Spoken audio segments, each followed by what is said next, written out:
अस्सलाम वालेकुम एवरीवन। आज की वीडियो में हम साइंस क्लास 2 से लेकर 8 तक जो हमारी सीरीज़ चल रही है, आज उसका हम टेस्ट नंबर 7 का आंसर की जो है वो डिस्कस करेंगे। अच्छा, इससे पहले हमने 2 से लेकर 8 तक साइंस सीरीज़ के 6 टेस्ट हम ले चुके हैं और हर एक टेस्ट जो है वो 50 एमसीक्यूज़ पे अ, होता है और तकरीबन हमारे 300 एमसीक्यूज़ जो है वो रिकवर हो चुके हैं। हमने तकरीबन 300 एमसीक्यूज़ के टेस्ट ले चुके हैं, की भी जो है हमारी शेयर हो चुकी है और इसके साथ-साथ हमारी केमिस्ट्री की क्लास 9 की सीरीज़ चल रही है। चैप्टर वाइज़ हम टेस्ट लेते हैं उसका और उसके भी हमने 5 जो है चैप्टर ले लिए हैं। कल चैप्टर नंबर 6 का जो है वो टेस्ट होगा। तो ये हम कर रहे हैं स्टेप बाय स्टेप और इंशाल्लाह मज़ीद हम जो है ओवरऑल टेस्ट भी लेंगे। तो ये डेली बेसिस पे होता है ताकि आप लोगों की तैयारी जो है वो अच्छे से हो जाए। और ये 2 से लेकर 8 तक जो क्लास है, इसमें साइंस के तमाम जो है सिंध टेक्स्ट बुक और एसटीबीबी उसके तमाम सवालात जो हैं वो बेसिक जो हैं 8 तक साइंस जितनी भी है, तो वो हमने रिकवर किए हैं। तकरीबन 900 प्लस एमसीक्यू जो है वो उसमें से हमने निकाले हैं जो मोस्ट इम्पोर्टेंट हैं, ठीक है? अच्छा जी, चलें हम की डिस्कस कर लेते हैं। पहला एमसीक्यूज़ हमारे पास है the eco of sound is heard because sound waves bounce back from surface. तो इसका ऑप्शन सी जो है वो राइट आंसर है। कोई एमसीक्यूज़ गलत हो जाए, कोई मिस्टेक हो जाए तो आप कमेंट्स में बता दीजिएगा कि सर इस एमसीक्यूज़ को आप देख लें, फिर हम उसको कंफर्म करके आपको जो है बता देंगे क्योंकि मैं भी इंसान हूँ, गलतियाँ हो सकती हैं।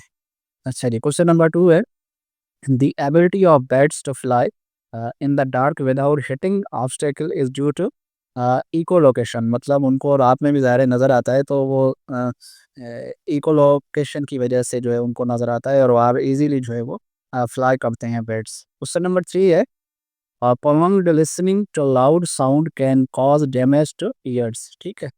अच्छा जी, क्वेश्चन नंबर 4 एमसीक्यूज हमारे पास है the type of magnet used in electric fans and bells is electromagnet. ठीक है, मतलब इलेक्ट्रिक फैंस और बेल्स में जो बेल्स बजती हैं, आपने देखा हुआ स्कूलों में और ऑफिस में जो बेल्स लगती हैं, तो उसमें जो यूज़ होता है वो इलेक्ट्रोमैग्नेट यूज़ होता है और ये पूरा मैट्रिक क्लास की फिजिक्स में पूरा उसका स्ट्रक्चर जो है बना हुआ है कि ये किस तरह काम करता है। ठीक है, बहुत अच्छा सवाल है। क्वेश्चन नंबर 5 है the device that helps travellers to find north direction. तो वो कंपास है। ठीक है। अच्छा जी, क्वेश्चन नंबर 6 हमारे पास है। ये तो आजकल मोबाइलों में भी है जो आपको डायरेक्शंस बताती हैं। क्वेश्चन नंबर 6 है the particle in an atom with positive charge. तो वो प्रोटॉन है। ये बहुत बेसिक एमसीक्यूज है। क्वेश्चन नंबर 7 है the particle that carries a negative charge. तो इलेक्ट्रॉन है। ये बेसिक जो एमसीक्यूज है। अच्छा जी, क्वेश्चन नंबर 8 हमारे पास है the electricity that flows in a circuit is called current electricity. ठीक है। क्वेश्चन नंबर 9 हमारे पास है lightning is a natural example of static electricity. ठीक है। अच्छा जी, क्वेश्चन नंबर 10 हमारे पास है the instrument use to detect the presence of charge is gold leaf electroscope. ये भी मैट्रिक क्लास की जो है वो फिजिक्स में भी टॉपिक हो सकता है, नीचे वाली क्लासेस में भी हो 876। और क्वेश्चन नंबर 11 है the building are protected from lightning by installing lightning conductor. ठीक है, तो ये बिल्डिंग में जो है कंडक्टर लगता है। क्वेश्चन नंबर 12 है the source of energy in a cell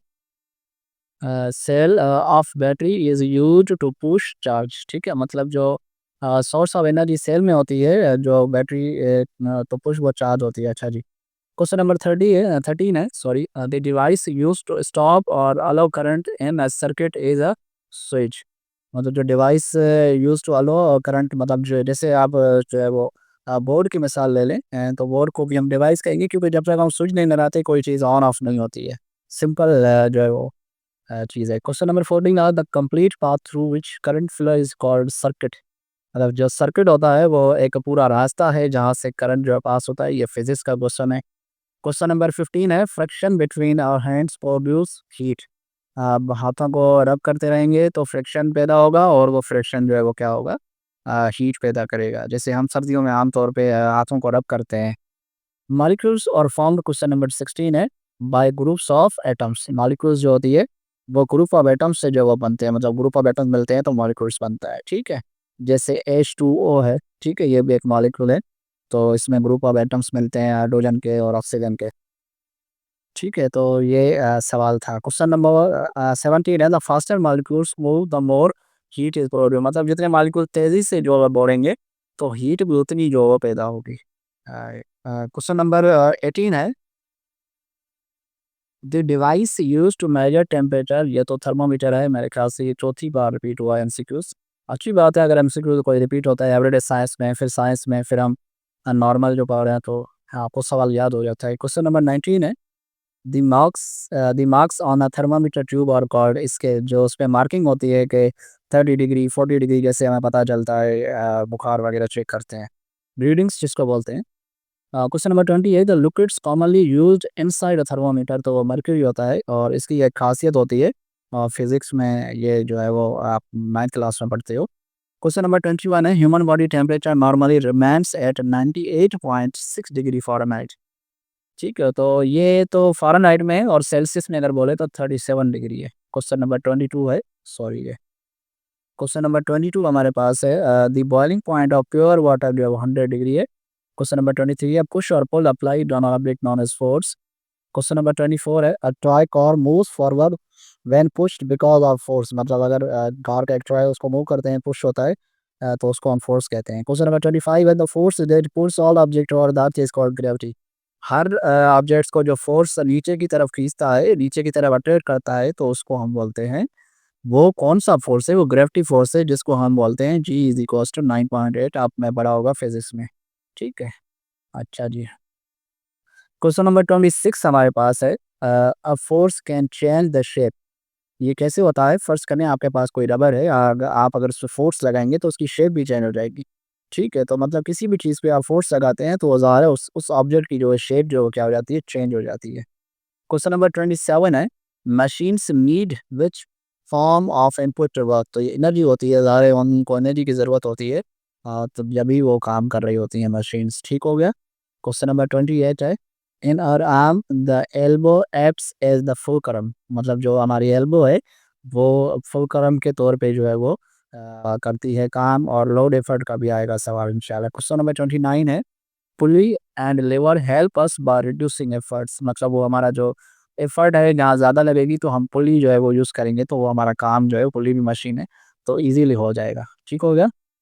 question number 30 है, a pulley is basically made up of wheel and rope, आपने देखा होगा ये जो बोरिंग होती है जिससे पानी निकालने का एक बोर जहाँ पे होता है, ज़्यादातर गाँव में होता है, मोटर वगैरह लगती है तो पहले बोर होता है जो नीचे ज़मीन से जो पानी खींचते हैं, तो वहाँ पे ये ज़्यादातर पुली वाला जो है वो काम हो रहा होता है, ठीक है। क्वेश्चन नंबर 31 है, which part of the body works as a lever system, तो ये नी है, ठीक है, जो नी है हमारी वो लीवर के तौर पे काम कर रही होती है। क्वेश्चन नंबर 32 है, the sun provides earth with heat and light, जो सन हमें लाइट प्रोवाइड कर रहा है, सॉरी प्रोवाइड कर रहा है जो चीज़ अर्थ पे, तो हीट और लाइट है। क्वेश्चन नंबर 33 है, the speed of light is approximately 3 lakh kilometre पर सेकंड, मतलब 1 सेकंड में 3 लाख किलोमीटर जो है वो ट्रैवल करती है।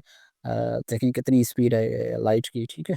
अच्छा जी, क्वेश्चन नंबर 34 है, light travels faster than sound, ये सवाल बहुत अच्छा है कि साउंड ज़्यादा मूव करता है या लाइट, आपसे अगर कोई पूछे तो आप फिलहाल तो चुप हो जाएंगे, लेकिन आपको पहले से ही पता होगा, तो लाइट ज़्यादा जल्दी जो है वो मूव करती है।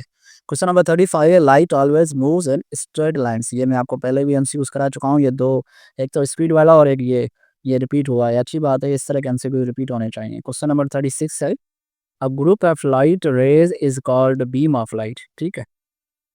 क्वेश्चन नंबर 37 है, a concentrate narrow beam of light is called laser, ठीक है। क्वेश्चन नंबर 38 है, the bouncing back of light from a surface is known as reflection, मतलब लाइट अगर बाउंस बैक करती है तो उसको हम बोलते हैं reflection of light. Question number 39 हमारे पास है, the picture formed in a mirror is called image. Question number 40 है, light falling on a rough surface is scatter, मतलब अगर किसी टेढ़े मेढ़े मटेरियल पे लाइट अगर आप स्ट्राइक करवाएंगे तो वो स्केटर हो जाती है, वो सेम डायरेक्शन में, अगर आप फर्स्ट करें, मिरर है हमारा जिस पे आप अपना चेहरा देखते हो, उस पे अगर लाइट आप लगाओगे तो वो एक प्रॉपर जो है वो डायरेक्शन में बाउंस बैक करेगी।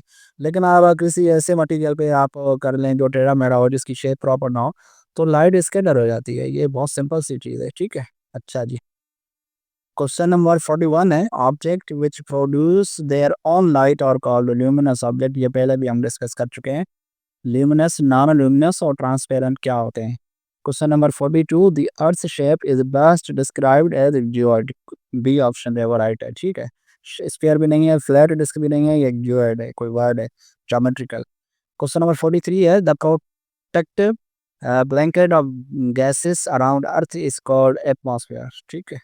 अच्छा जी, क्वेश्चन नंबर 44 हमारे पास है, the imaginary line around which earth rotates is axis। Question number 45 है, the spinning of earth on axis is called rotation। Question number 46 है, the earth complete one rotation in 24 hours, ठीक है। अच्छा जी, ये थोड़ा छोटा हो जाएगा, आप देख लीजिए। क्वेश्चन नंबर 48 है हमारे पास, 7 हमारे पास, the movement of earth around the sun is called the revolution. मतलब अर्थ जो सन के अराउंड करती है वो रिवॉल्यूशन है, और अपने एक्सिस पे जो अब मूव करती है उसको हम रोटेशन बोलते हैं। दो अलग अलग चीज़ें हैं, रोटेशन क्या होती है और रिवॉल्यूशन क्या होती है, आपको पता होना चाहिए, ठीक है। जैसे आप काबे के नाम जब हज पे जाते हैं तो काबे के अराउंड जो आप करते हैं वो होती है रिवॉल्यूशन, ठीक है। और अगर आप खुद के एक्सिस पे मूव कर रहे हैं, जैसे फ़ैन है और यहाँ ज़मीन जो अपना एक्सिस पे मूव करती है, तो वो उसको कहते हैं रोटेशन, ठीक है, एक ही फिक्स पॉइंट पे। अच्छा जी, क्वेश्चन नंबर 48 है, shadow are formed when light is blocked by an object. A option है। क्वेश्चन नंबर 49 का भी ए है, the main source of energy the biggest source जो सन है, हमको पता ऑप्शन ए राइट है। क्वेश्चन नंबर 50 है, earth takes about 1 year to complete revolution around the sun. तो आपको आपको पता है 365 डेज लगते हैं। तो इस वीडियो में इतना ही, इंशाल्लाह मिलते हैं नेक्स्ट वीडियो में जो हमारा होगा कल, हमारी केमिस्ट्री का चैप्टर 6 का टेस्ट होगा। तो इंशाल्लाह वो मैं आपको बता दूँगा और उसकी एक्सरसाइज भी सॉल्व करके आप लोगों के लिए भेज दूँगा। इसके बाद हमारी ये सीरीज़ जब कंप्लीट हो जाएँगी तो बहुत अच्छी-अच्छी चीज़ें मेरे पास रखी हुई हैं और मैं आप लोगों को तैयारी करवाऊँगा इंशाल्लाह। तो इस वीडियो में इतना ही, मिलते हैं नेक्स्ट वीडियो में। Thank you so much, take care and अल्लाह हाफ़िज़।